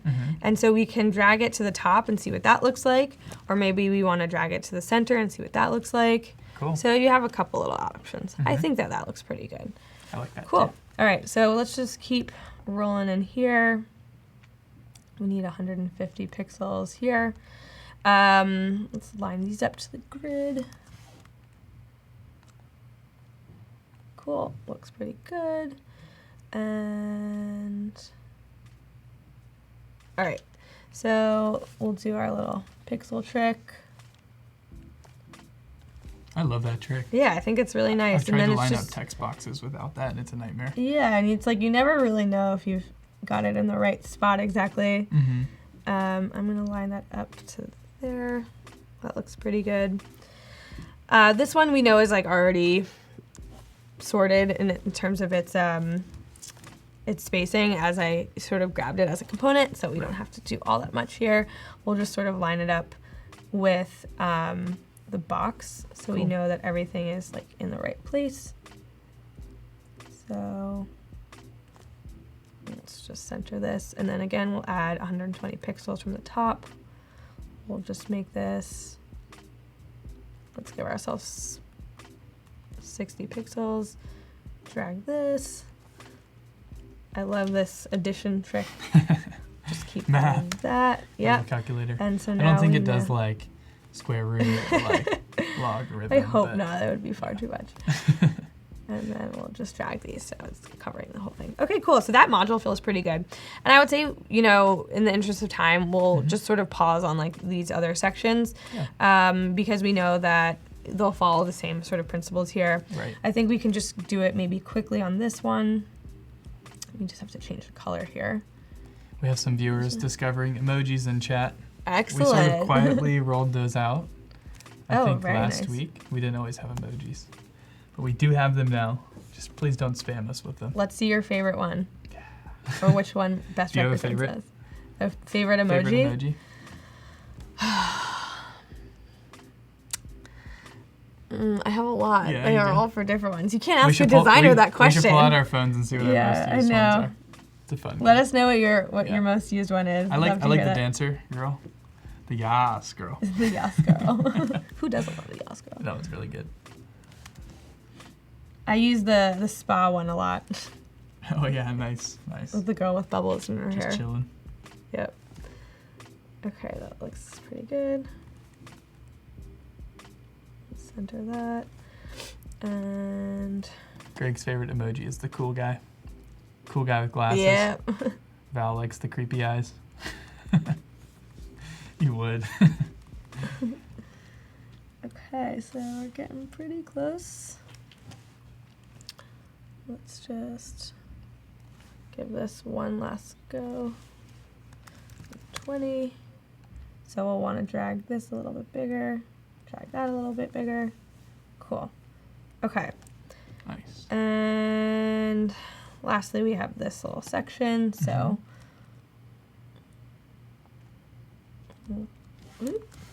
Lindsay's favorite's the, I don't know, the shrug. Never knew what that one exactly meant. It's kind of like a shrug, right? Yeah. Let us know, Just like, Lindsay. Okay, we'll center that. How many pixels did it say? We're pretty close. 120. Awesome. Val's a really big Star Wars fan, like probably a bigger Star Wars fan than I've ever met. She's obsessed with Kylo Ren. So I have a fact that might kick some people off this chat, but I've never seen a Star Wars movie in full. I've seen lots of bits and pieces of them. Val's heart is just silently I know. breaking I'm in so half sorry. right now. This is a point of contention in my relationship too. So if you have a movie, well, like which series I should start with? You know, who's your favorite? Let Val answer that one. Yes, please do. She's Die Hard. Okay, cool. We're almost there. I love this plus tool. It's so fabulous. Anna Brackett says, "Me too, Stephanie." Thanks. You're not alone. Here to say this tough stuff. Yeah. Confession time. Yes. Sometimes you gotta just be honest. Okay, so I noticed that we didn't update the colors there, so I'm just doing it quickly now. And then I think we can just go back and do the spacing really quickly on all of these different sections. And that should go really fast because we have already established that we want 150 pixels in between each one. So maybe I spoke too soon. Yeah, sometimes they snap into place and sometimes they Yeah, don't. you just never know. Which is kind of strange. Okay, so that's close. And then this one. Actually, a lot of people haven't seen it in chat. Greg, Catherine never started it. All Although right. Val says what's worse, the worst thing you can do is starting watching it and then quitting it. Yeah, I could totally understand that. We'll have to maybe have like a group watching, and then I'll come back and share our opinions. I think you should check out Empire Strikes Back. Okay, cool. Her recommendation was Empire Strikes Back or Rogue One. Well, I have a long flight back to New York, so maybe I'll pop that on the red eye. Then Oh, you can look at tweet out that. what We you got thought like of a it. near perfect spacing, so I'm pretty happy with that. Nice. Cool. All right, so we figured out our spacing for the most part. We'll move on to the next step. We have about 5 minutes left, so I'm just going to show you a couple of quick little fun tricks. Cool. And we'll do a little save. And I think here I'm now finally going to turn off the grid now that we have like all of our spacing and whatnot. I actually just unlocked it, but we'll hide it. Cool. This is looking really nice. I'm feeling pretty good about it. I hope everyone else likes it too. I'm loving it. Cool. Super So clean. let's try let's see. Tell us in the chat if you'd like to see some interaction on the navigation, changing the language, or filling out a form field. So let me know which one of those three is will be the most exciting for you to see, and we can if you want to, which one you want to see. Let's Sounds see. good. Let us know. And in the meantime, you have little less than 4 minutes to share designs on the current challenge channel in the XD Discord. If you want to go to the XD Discord, it's just bit.ly/X, D, and then lowercase Discord. Yeah, there you go. So if you want to join, go to this link, join up, and you can share your daily creative challenge designs for us to review. We'll do that in 3 minutes. Awesome. Interaction on the nav. Navigation. I see a lot of navigations. Okay, so we're going to start there. I think that's great. Cool. So this navigation was hidden for a reason. We wanted it to go to other parts of the State Department website that have nothing to do with visas, and so we decided we were going to hide it. And then from here, we decided it was going to be like a drop down. Cool. So I actually watched a couple of like fun tutorials, you know, in my experience of learning XD, and so I learned how you can do some of these like cool little drop-down features in the prototyping. I wonder if you watched a video from Howard. I definitely watched some videos from Howard. Howard's sitting in the green room right now. I saw him earlier. Okay, so let's do this as nav. I think this is now number 9. And hi, Howard. Hey, Howard. Okay, so I actually created a navigation bar already, and we have that right here called Hover Nav that I'm going to drop in. And let me just space it properly. So, well, we can just do a quick align like that. Cool. Okay, so as you can see, this has a couple of things. It brings us to, this should say passports. A couple of the other services that the State Department offers. And so, again, those are things that people on this site might not need. So those would be passports, international travel. I've actually decided that we were going to separate the experience out of immigrant to non-immigrant visas, and then adopting a child. So that would be a couple of the other services. So if we were to drop this down, we'll place it at the top, and then what we'll actually need to do is create another page. And this is going to be nav, I'm going to call that nav 2. And so this is where it will actually be visible. Right. Here, the first thing we need to do is hide it. So this, we know it's on this artboard, but we don't need it to be visible. Now we have it visible here. So what is important now is to show how all of the text and the assets like sort of move down the page as the navigation drops down. So the first thing I'm going to do is just grab this, and as we saw earlier with shapes and images, it will keep the aspect ratio as it was. So this would drop down. And then we have all of this information that would also need to drop down. So I'm just going to simply line it up with that navigation. And if you remember, we had, I think, 75 pixels of padding from the top of the navigation. So I'm just going to give it the same padding as before. So 2, 3, 4, 5, 6, 7, 1, 2, 3, 4, 5. Cool. Nice. That's great. I think I'm wondering, like, maybe this one doesn't need to move, so that might be a static element to it. So let's bring this back up 75 pixels. And, you know, we're getting into a little bit of, like, a close territory here, but I think for now that's probably fine.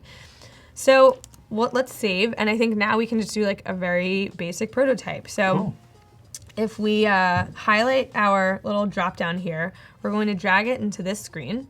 So now that will lead here.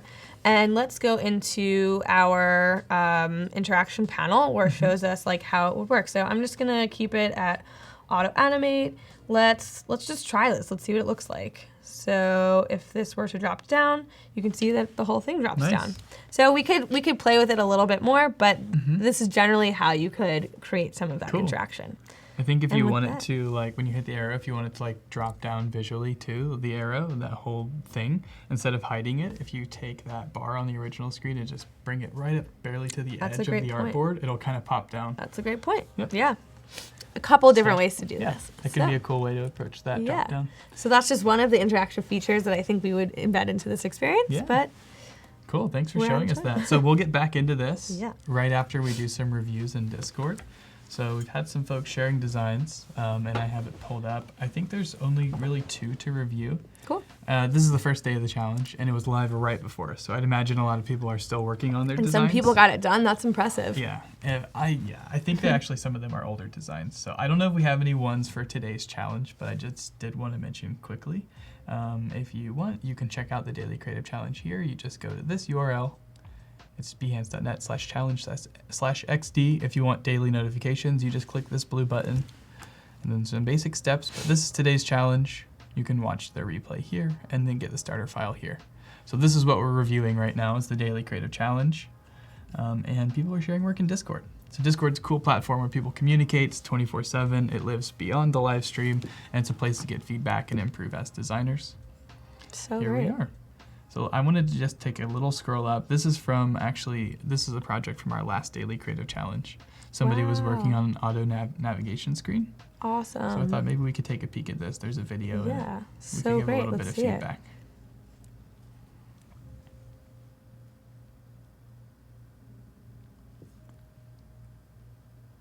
This Can is we do great. it? There it goes. Oh, I love that the steps like disappear after they're Yeah. complete. There's also a really tiny cool. detail where the arrow changes directions, Yeah, I see that. That's really nice. which requires them to just rotate it in between transitions, but it makes it look a lot more realistic. Super cool. That's Yeah. great. Is it just the video in that? Yeah, it's just So this awesome. map interaction. I can't for believe Smart Car Nav. that looks really nice. So I love a couple of things. If you tuned in yesterday, we were talking about presenting the assets that we created. And so I love that this is actually in situ. You don't even have to describe what it is. I automatically know that we're looking at a navigation in a car. And so that's great. It just gives it also a really nice contrast. Like it sort of establishes to me why that green exists. We were talking about green being like a go color. And when you see it against the other pieces of the car and the navigation, it really pops. And so I love that there's some context for this. Cool. The video is so awesome. I'm a huge, obviously, proponent of showing some of the interaction with a video, which we'll do in a couple of minutes again on this page. And I love, like I said, that the different steps that you've already created disappear as you finished. I love that, That's nice. like you said, the arrow changes direction. And yeah, I mean, I really think that this looks great. Cool. So I guess I would say with this piece, it looks like, yeah, I mean, I really have like nothing bad to say about it. Cool, I think it that's looks fine. really great. Yeah, I keep think making more. One of the other things I was thinking was maybe that depending on the screen, like quality, this lighter green with white, like even on my desktop, it looks, or my laptop, it looks a little different than it does on the screen. It could Yep. get a little bit lost in terms of contrast, That accessibility yeah. factor. but other than that, I think it looks really nice. Yeah, I think maybe even another thing you could add in there is how you could zoom into the map. So sometimes a map, as you get closer to your destination, it sort of zooms into a closer view of the map. And so that might be a cool element that you can add in as like a second screen or another screen. Yeah. And I think that's a feature that the auto transition would like work really well on, really Cool. nicely on. That's great tip. Thanks for sharing, Susanna. Looks really Yeah, nice. keep making stuff. And we'll try to review one more. So this is not a daily creative challenge. I think it's just a design shared by Dream. Looks great though. So let's see if we have one concept for a chatbot app called Chad. All right, we'll review Chad. Let's see it. So this is a chatbot. I think it's just Awesome. these screens. Cool. Cool. So love the logo. hmm Love the name. I love the name, yeah. Yeah. Chad the chatbot. So who posted this one? So this was shared in Discord by Ugnius, RG. Cool. I guess that's how I Cool would name. pronounce that. Yeah. So, all right, let's take a look back at it. So I love the colors, and I really like the contrasting in the green on the third panel. I would say like bring that maybe even into the second or even into the logo panel. I think it's just like a really great color combination that you found. And I love that there's like two options for messages. So I like that it's called messages and groups actually. Yeah. I think that's like a nice understood kind of behavior for a chatbot. So that's really cool. So a really important thing I would say globally is to do spell check when you're presenting pieces. I know these are daily challenges, but I think this has less to do with a daily challenge and more to do with like everything on your work. When you're so focused on all these little details, especially the design details, the text sometimes becomes secondary. And so, make sure that you just like throw everything into a Word doc when you're creating stuff, and then it will tell you like what is spelled wrong or, might just highlight a couple of things. And so that part is always just like really important little nitpick things. Yeah, and I think this, from our conversation yesterday on our reviews, I think some context could be really nice. Yeah, for in the sure. I think project. that's another. You could create more screens of this. You don't even have to build more screens of the prototype, but just show it in a couple of different ways because it is such a cool interaction and feature. And so if you show it with someone holding it like on a phone, or like maybe if it's part of another experience, that could be really cool too. Cool. The only other thing I was thinking was these kind of look like buttons to me. They're like feature highlights. So I think this is like the main call to action is to sign up, right? Yeah, for sure. You definitely created a great hierarchy here of like what I should start with. But I think, yeah, using shadows and the shape of some buttons is something that maybe you could explore a little bit more to see if if it will create more distinction between those two things. Cool. It looks like we have one other person that wanted something. Let's see. So we don't have any daily creative challenges shared for today, but I do want to remind everyone what Julia it was. just added something in the Oh, chat. can you read my XD? Sure, we can look at that, Julia. But I do want to highlight real quickly what today's challenge is. It's to create a mobile experience for controlling wireless speakers and RGB lights. Cool. So it's like if you have a smart setup for your desktop computer, what would that interface look like? So Peter did a video. We're about to do video inception real quick. That's now a replay. You can click on this and watch what Peter did earlier, follow along, and then create something. Once you have something that you'd like to share for feedback, jump into this channel, Current Challenge, into the feedback section, and you can share it for feedback. So Julia shared something in past challenge. We'll take a look at it real quick. Cool. Ooh, Menu Nice. Maker. So this Love the one logo. is from June, and I think this was Andrea Hawk's challenge. So this is what we have. So I think this design home screen for a music creation app, turn your buttons and elements into components as you design. Cool. So this is what Julia came up with. Looks really good.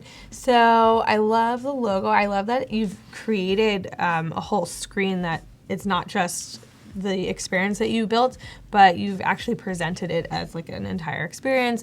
You've laid out what the information is, what the name is, what it actually was. So it was a daily challenge.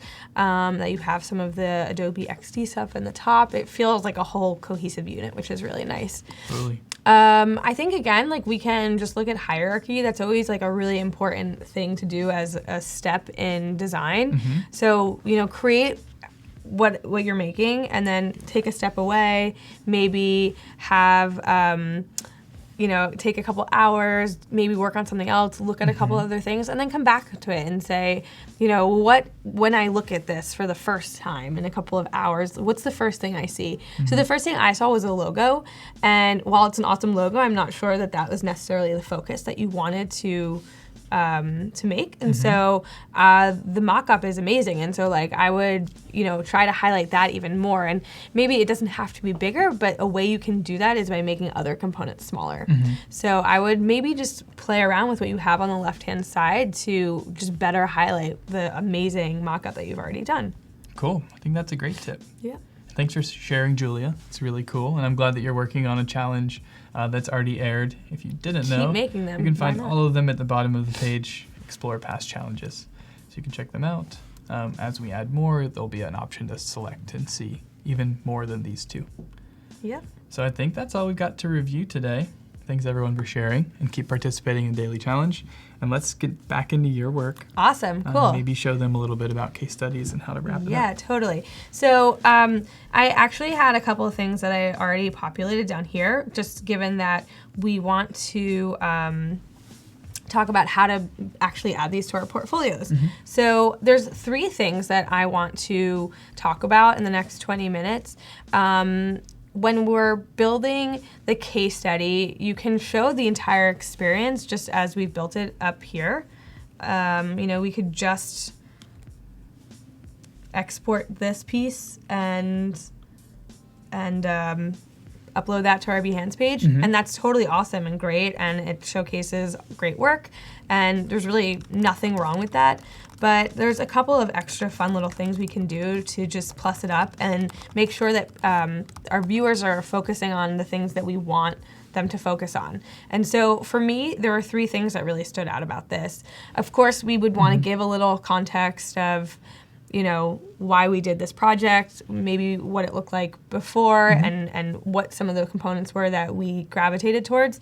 And so, you know, I highlighted 3 visual things that we would want to build out in particular. Cool. So the first thing is the before and after. So what I've very quickly done is just taken a screenshot of the old site And then the second stage would be the second site. So I'm going to drop in what we've just built. So to do that, I'm going to zoom all the way back up here. Nice.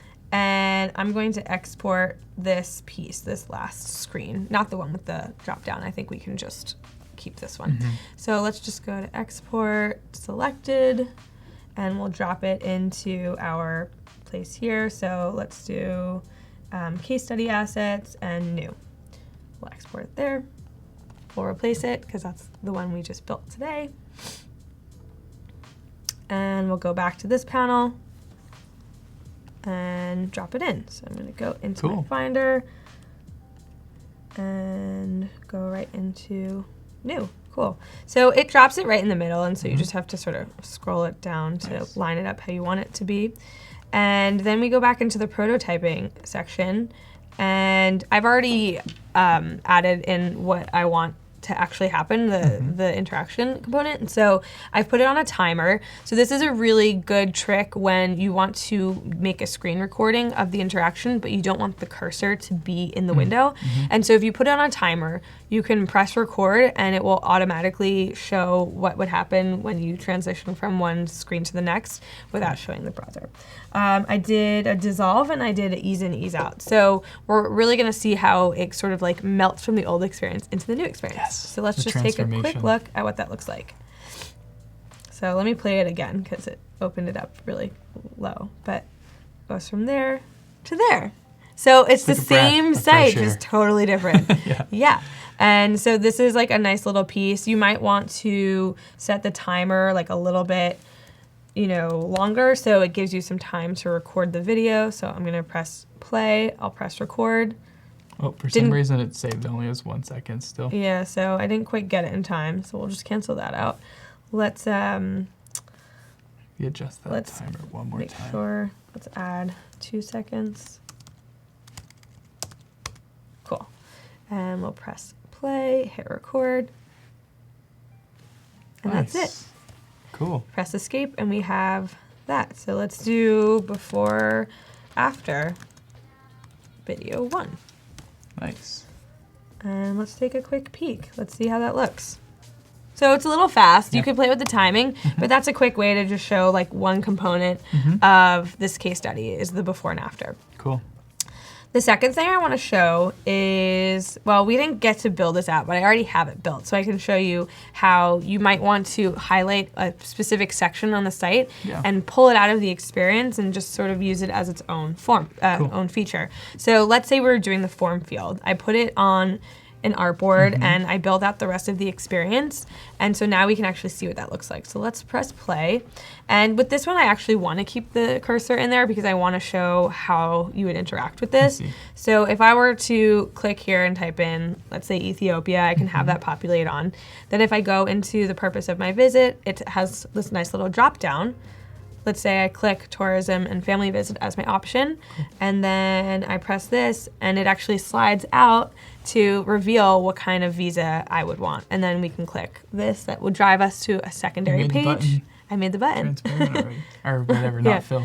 Yes, I guess I was intuitive in that. So this is, you know, a lot of interactive components that if we were to just put a screenshot or a JPEG of what we just built out on the Behance, it would look great, but we wouldn't be able to showcase all this little piece. So, and again, we don't want someone to have to scroll down through the whole thing. So this just becomes a little video that can be another thing that we add to our Behance page. Cool. So that's one piece. Nice. The last thing I want to do, and this is actually the reason why we built the experience as we did, artboard by artboard, is I like to show the build so we can go from stage to stage. So I'm going to press play and show you what this interaction looks like. And what I've done here is created another artboard that just shows like each process. So we start with a grid system, and then we went into our grid boxes, content, textiles, elements, photography, etc. And this I'll be posting on my Behance page. So if you liked the design process that we just went through the last 2 days, then I think we can, you can always use this little module as a cheat sheet to remember like what those little stages are that we've done. It also shows your design thinking, right? Exactly. And like awesome. I said yesterday in portfolio reviews, it's not just about what you make, but how you think. And so it's really important that, you create these elements of whatever experience you're showcasing to show your thinking and what your process is or can be. So right now it's just a gray box, but let's just show if we were to actually have it on a timer, so we'll sort of just cycle through. So what we want to do now is, we have all 8 of these steps, and so I'm going to go back to the top here and export each of these artboards. So we'll go up to 8, which was our spacing. So that's when we sort of finish the full UI experience before we move into interaction. I'm going to highlight each one of these. Try it again. You got this. The power of the pen. It's like 1 pixel away from clicking the wrong thing. Cool. I think that's it. Okay, so all 8 of these, I grabbed those. I could probably export it as a batch, but I just like to be very selective. And we'll do export selected. We're gonna export them for design. So I'm gonna keep them, you could really choose PNG or JPEG, it doesn't really matter. We're not really working on any particular file size here, so it's fine. Let's make a new folder within the case study assets called build. Cool. And I'm just going to export them here. Hi Darbaz, thanks for joining us. Good to see you. Hey. We're just about to wrap up the project and show you how to export some artboards and create a nice presentation element for your Behance. There is an ask for my Behance page. So my Behance page, we should be able to throw the link up in the chat. Throw it in there.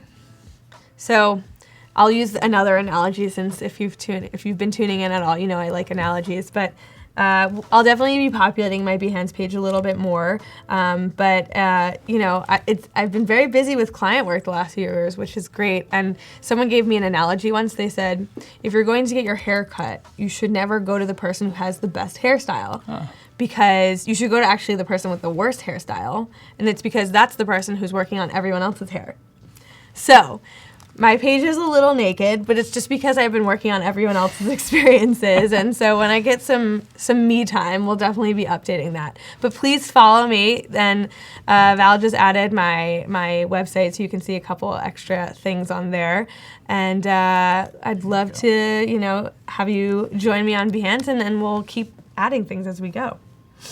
Okay, I've got your link in there now. Awesome. Okay, so last step is this build. So I'm going to go back into design mode, and now I'm going to go into that folder we just created with all of the exported pieces. So let's go into Visa, Site, Case Study Assets, that build. Cool. So we have each of the steps here, and we're going to show the build. I'm so excited for this part. It's really fun. Cool. So let's just drag it in. I think let's do it from the top, just so we know that it lines up perfectly each time. That's not how we wanted to do it. Okay, so let's snap that into place. Great. And so we'll just do that with each piece.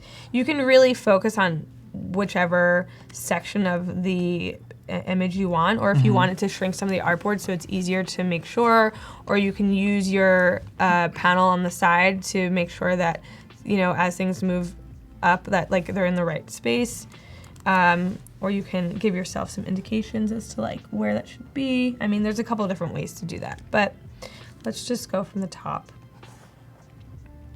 So this is, it's always a good idea to make sure that you're dropping in the right artboard in the right space. So I'm just gonna double check. Yep, we're on content, we're in a good spot. Let's go into styles now. So just a time check for you. We've got about 5 minutes. Yeah, we are perfectly on time. This. So now we're into elements. So this is great too, because we have a couple of elements here that we've added in. So it's actually a really good spot to show this in. We know we have a big photograph here that we're gonna highlight. And then my favorite part of color. It was fill that fun. one Adding all color, in. it just made everything come to Just life. totally brings it to life.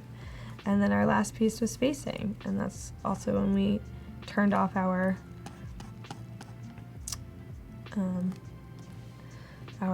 grid system, so it's gonna feel really alive here. Okay, so we're gonna go right from the top. Let's save it.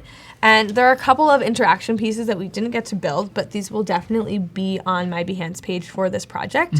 So if you want to see how I built or how the change the language feature works, or how you would rotate through a couple of different photographs for the photo guidelines, you'll be able to see all of that there. And that's just behance.net/Stephanie Krivitzky. That's me. Just your full name. All right, so let's go into prototype, and it's on a timer, so I'm just gonna sit back and watch this with all of you. And if you're just tuning in, which I'm sure a lot of you have been popping in and out or have been with us for the whole time, so thank you so much. You can really see where we started yesterday all the way into how we got today. And I think this is absolutely the best way to show a case study, because it showcases your thinking, it showcases that you know what you're doing at every step of the process, and it showcases that you could really do this for any experience. It's not that you have to have this cool hip startup that only offers one thing to make a good looking site. It can really be for any experience.